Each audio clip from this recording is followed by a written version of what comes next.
welcome back to Googie's Kitchen, and if you are new here then hello and welcome. My name's Alexis, and during the month of December, to help you with the festive season, I'm going to be posting 4 times a week on a Tuesday, Thursday, Saturday and Sunday at 7 AM. So if you love recipe videos like this one and you want to see more, then please don't forget to hit that subscribe button. And now I'm going to share with you how to make my delicious spicy Mexican rice. As I just mentioned, today I want to share with you how to make my delicious spicy Mexican rice.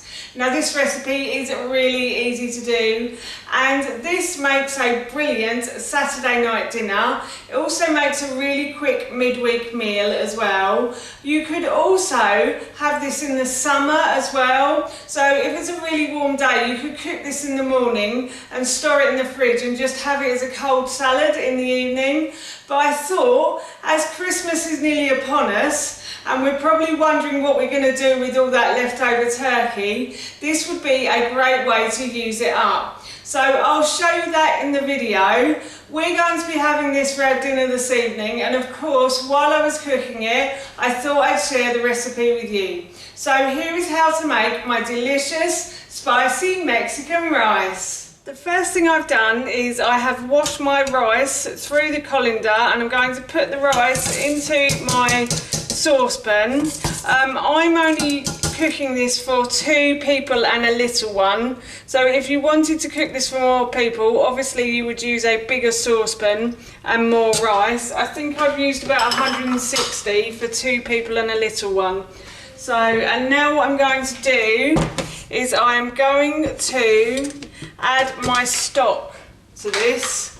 So what I like to do is add enough stock to cover the rice, and then I'm going to use this and I'm going to try and get as much stock as 2 centimetres will go up to. So I think it's going to go up to about there on my spatula. So wish me luck, because I always find this.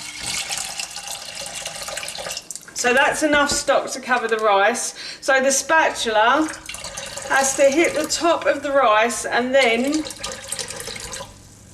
hopefully, yeah, that's about 2 centimetres up. So the liquid reaches about 2 centimetres high on the spatula. And then I'm going to put this onto a high heat on my hob, and I'm going to bring this to the boil.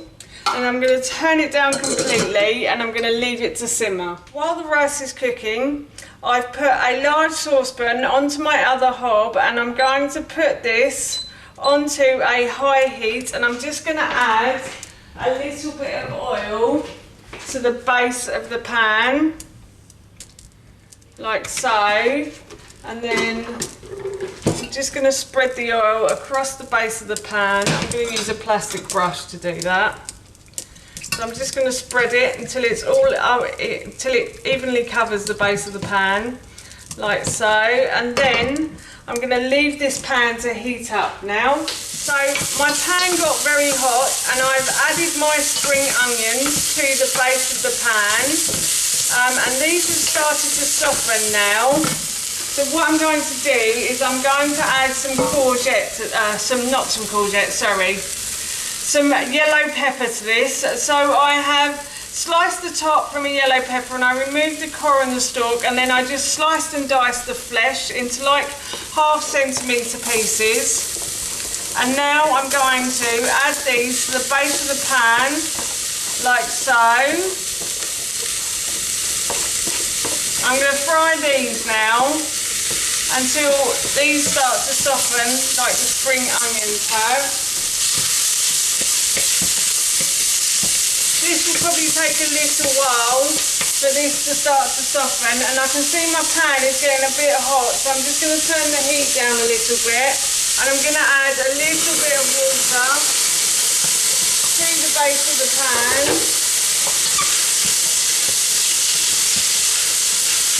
like so.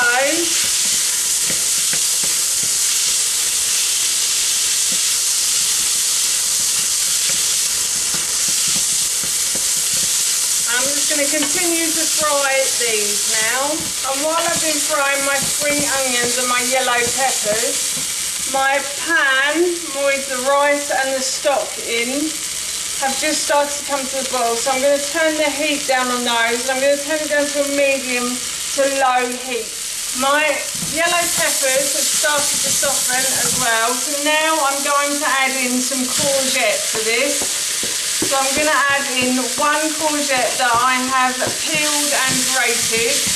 If you like chunky bits of courgette, then please feel free to slice it or dice it.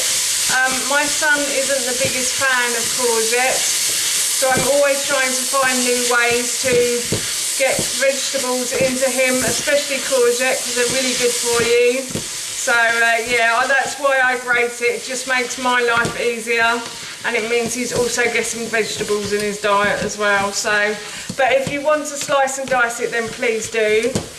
So I'm just going to fry this now for another minute or so. And then once this is fried, I shall add in the chicken. Now if you're using uncooked chicken, then this is the point to add it in. But if you are using cooked chicken, then you would obviously, or cooked turkey, if you're having this at Christmas, then you would obviously put it in at the end, because you won't need to fry it off. So yes. And now I'm going to add in my chicken as well. So I'm just going to fry my chicken now. I think I might turn the heat back up slightly as well, just to cook it, just to get it going, basically. So yeah, I'm going to fry the chicken now until it's a lovely golden brown colour. So my chicken has started to turn a golden brown colour now. So what I am going to do is I'm going to add in my chorizo to this. So obviously if you weren't adding the chicken, you would just automatically add the chorizo in. My son has actually come and stolen a few pieces of this already. So yeah, I'm glad it's going in now, because I don't think if I left it any longer, I don't think there'll be any left. So yes, I'm going to stir the chorizo in as well, and I'm going to cook the chorizo until it goes slightly crispy. You don't want it too crispy, because it can tend to turn burnt, can tend to taste a little burnt if you leave it in there for too long. But when you cook it in with the chicken, like this, all the oil of the chorizo comes out and flavours the chicken and all the vegetables as well. So it makes this meal really tasty. So yes, I'm just going to continue to cook the chorizo now. And it smells so good right now. I could just eat this, I think. Forget the rice. This smells lush. So the chorizo is cooking away nicely in the pan, and while it's cooking, I'm going to add in a teaspoon of mild chili powder to this recipe.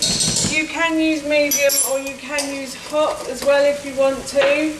And I'm also going to add a teaspoon of cinnamon too, so a teaspoon of ground cinnamon, and then I'm going to add a teaspoon of ground cumin as well.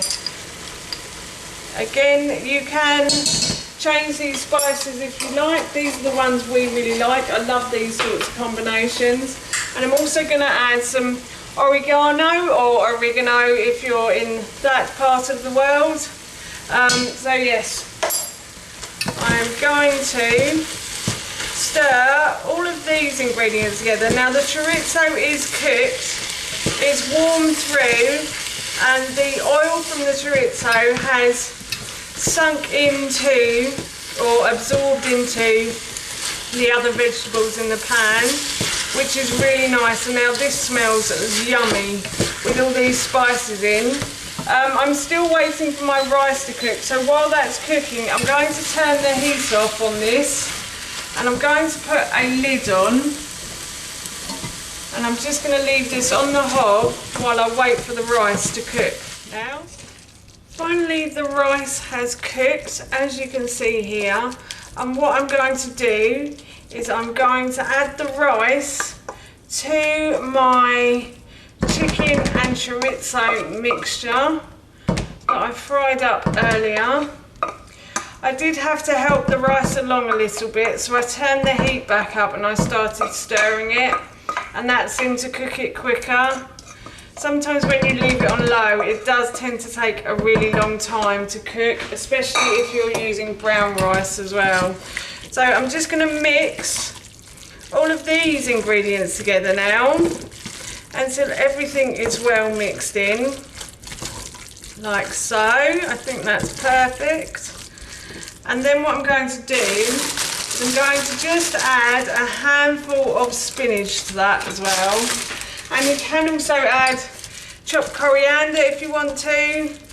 I love spinach. My husband and son aren't so keen, but if it's in a meal then they kind of can't avoid it. So that's why I like to add it like this.